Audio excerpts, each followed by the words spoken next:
السلام عليكم. اليوم غادي نهضروا على صفقة مهمة ديال البحرية الملكية، وغادي نحلوا شنو كتزيد للمغرب.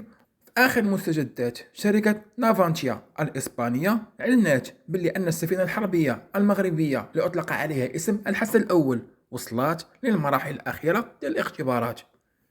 حاليا السفينة دازت من تجارب بحرية متقدمة فين كيتختبروا فيها أنظمة القتال، الرادارات وأنظمة المراقبة، ورجعت الحوض بناء السفن في سان فرناندو باش يكملوا فيها آخر لمسات قبل التسليم الرسمي. سفينة حسن الأول كتنتمي لفئة أفونتي 1800، وهي سفينة حربية متعددة المهام.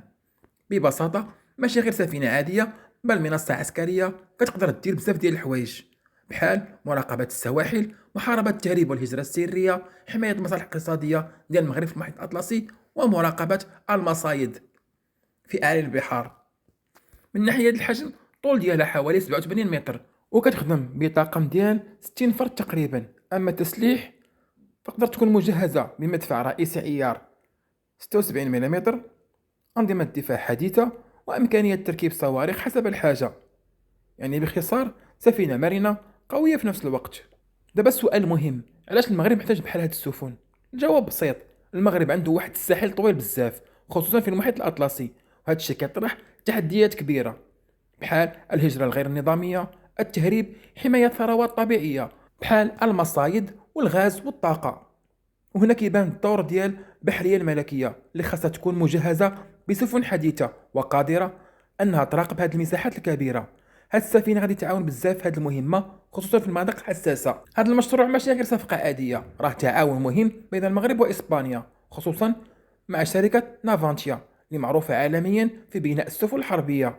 الصفقة دارت في 2022 بقيمة تقريبية ديال 150 مليون يورو، والأهم هاد التعاون جاء بعد سنوات طويلة ما كان حتى مشروع كبير بحاله، وهذا ممكن يكون بداية شراكات جديدة وحتى تطوير صناعة عسكرية في المستقبل.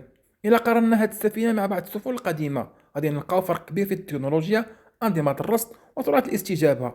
يعني المغرب كيدير تحديث حقيقي للأسطول ديالو، وماشي غير إضافة رقم جديد. حسب المعطيات الحالية التسليم ديال السفينة غادي يكون في منتصف 2026، يعني حنا قراب بزاف نشوفوها داخله الخدمة رسميا مع البحرية الملكية. في النهاية سفينة الحسن الأول ماشي غير قطعة بحرية جديدة، بل خطوة مهمة في طريق تحديث الجيش المغربي، خصوصا في المجال الحربي. والسؤال اللي كيبقى مطروح، واش هذه غير البداية ولا المغرب غادي يزيد يطور أسطوله البحري أكثر فأكثر؟